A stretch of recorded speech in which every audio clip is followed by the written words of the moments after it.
Hey, Arcturus here. Today we're looking at two LEGO Star Wars sets, the Snowtrooper Battlepack and the Defense of Hoth pack. So we have the Empire versus Rebels. They go very well together. The Snowtrooper Battlepack is about $20, and the Defense of Hoth pack is often listed at $15, but it's been at 20% off on LEGO the entire time I've seen it online. So it's more accurate to say that it's $10. You get 3 minifigures in that one, 3 different Rebel figures, plus a little gun mount. And then in the Snowtrooper pack, you get 4 minifigures, all the Imperial Snowtroopers, and a Scout Trooper, as well as some extra little cannons, speeder, trench area from the trench portion of the Battle for Hoth. These would obviously all go very well with any of the AT-ATs, including the massive AT-AT. I think some other folks here on YouTube have shown that massive $850 AT-AT filled with all these snowtroopers from the battle pack. But let's take a quick look at the back, see a little look at the features that come with it. And that's pretty much it. So here are the assembled sets, both, again, small sets. We have the Empire with a speeder bike and a turret, as well as a bit of ice groundwork to kind of represent trenches. And on the Rebel side, we have 3 different turrets, 2 that are kind of look more like mobile placement turrets, and then 1 fixed. And then 2 different control panel looking things, some extra weapon pieces, and 3 Rebel troopers. So we'll start by looking at the Rebel side. We have this turret here, and these leg pieces are actually another weapon piece that you could use on one of your figures instead of the rifles that it comes with. Just a simple turret, very small set, about 60 pieces. So with 3 minifigures, so not much going on there. It does come with these larger rifle pieces, giving more long range, skilled shooting sort of thing, as opposed to massed fire. Actually, we'll look at the other turret first. It has a little bit of white blocks here to kind of simulate the snow, little ability to spin. I suppose I should spin it the other way as opposed to spinning the ground. That might make more sense. Ability to spin, little control panel, and handles to control the turret itself for having a little minifigure aim it. A little bit of rotation, but not much, just up and down. A pretty simple piece. I mean, it is a small set. Then we have the remote radios, perhaps. Just a nice printed control panel piece. It's actually a very nice printed piece. There's no stickers in any of these sets, which I always think is a plus. Then we have the Rebel troopers themselves. So some back printing. And then a lot of them have singular face prints, but some do have duplicates. So, and then some nice chest printing with the helmet. And you can put the eye goggles, over the minifigure's face as well. I often put them up so you can actually see the face, but you can do either as you so wish. This is one that has 2-sided face printing, and 2 of the legs for these have the leg printing. One does not, for the Rebels. And chest printing, a lot of little details in here. Some belt pouches, extra belt loop with the belt buckle, sort of badge, and then some rank insignias, some pants with a strap going across them, perhaps, and then the back, also the additional face. So more of a stoic face, and then also a snarling, which I put on the front because they are in battle. So I also did that on this minifigure as well. And of course, I should mention helmets for each of the Rebels. This one also has dual-sided face printing. Again, a more smirking face in this case as opposed to stoic in the previous. And then the snarling face with similar type chest and leg design, which I think is fine, as they are supposed to be soldiers in this, and it is a battle pack equivalent. So for about $10, you get a pretty alright set of things. It is a little pricey, I think, and I'll discuss that more at the end. And I say about $10 because it's normally listed for $15, but I've only ever seen it as 20% off. It never seems to not be on sale. So if it is something you want to pick up, it generally is, a little bit closer to the $10 mark than the $15 mark. But we'll move over to the Snowtrooper Battlepack now. So you get a little more detailed turret with a stud launcher and some extra details. Which does fire. I do try not to launch those across the room. I have too many of them floating around under furniture in here. Just the standard stud launcher there.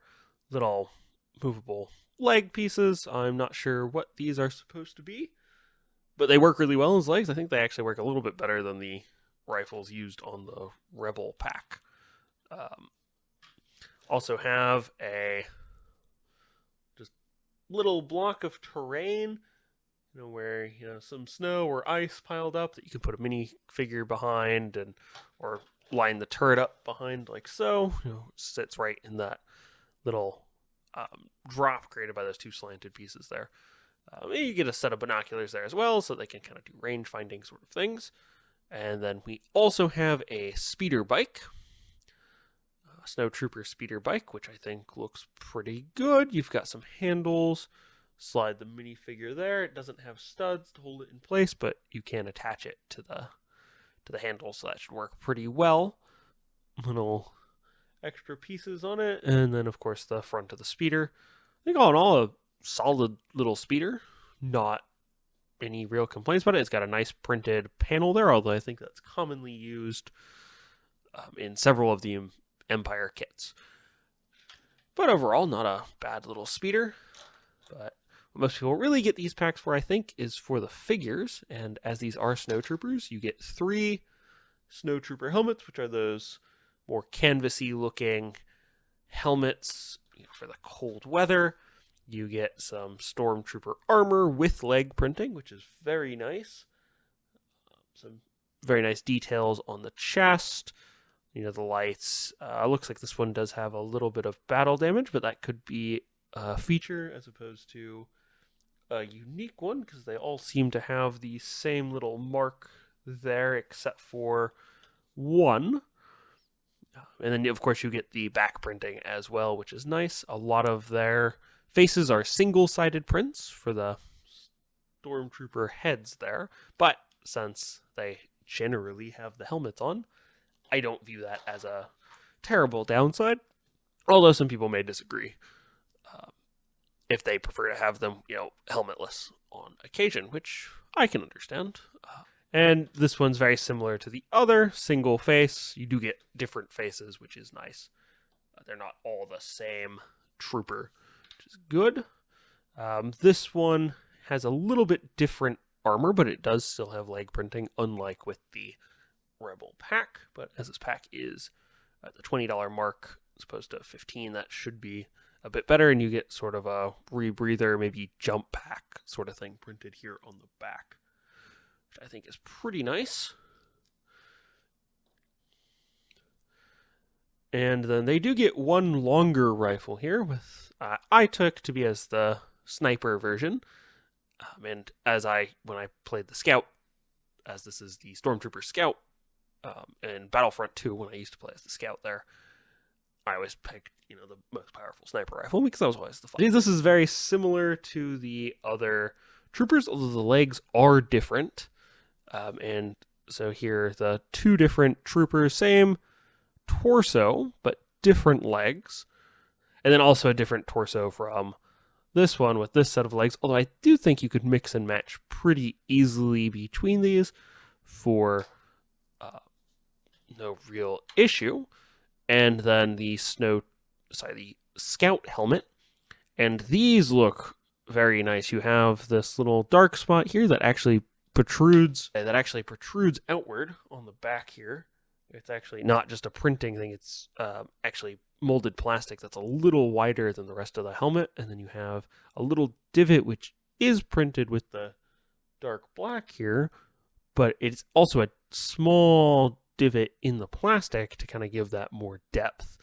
And those are actually textured, these little ridges here on this helmet. So it's a very nice Scout Trooper helmet. And then you have a little bit of printing here on the face piece, which is just very well done.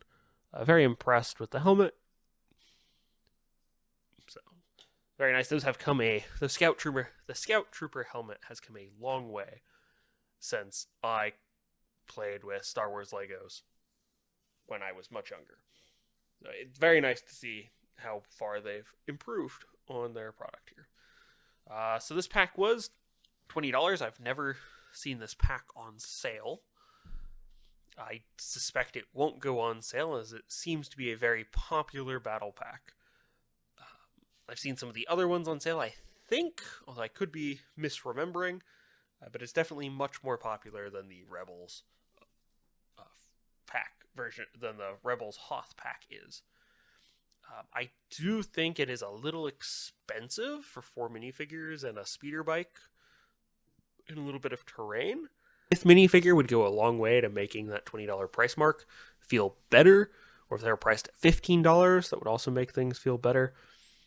But as some of you may have also seen elsewhere, earlier this year there was rumors that they were going up to closer to $30 for the same size pack for the newer ones. And since that fortunately didn't happen, the outcry was too much, I don't think this would be a realistic purchase for anyone at $30 per box.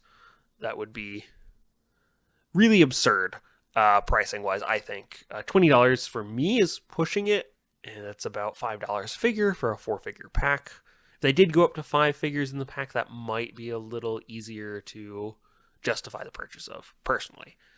The Rebels pack, I think, is actually much better because it's been discounted at 20% for so long. I did get it with the discount, which really made it feel a lot better to purchase. But I do think that $15 price point for 3 minifigures and a few little turrets is kind of pushing it. I do know we pay a premium because they are Star Wars, so you are paying for the brand aspect of it. To really see that real difference, all you have to do is go look at the non-Star Wars branded Legos, even Harry Potter, and just look at the difference between a comparable set in terms of piece count or price even, and see the difference in number of minifigures and size of the sets.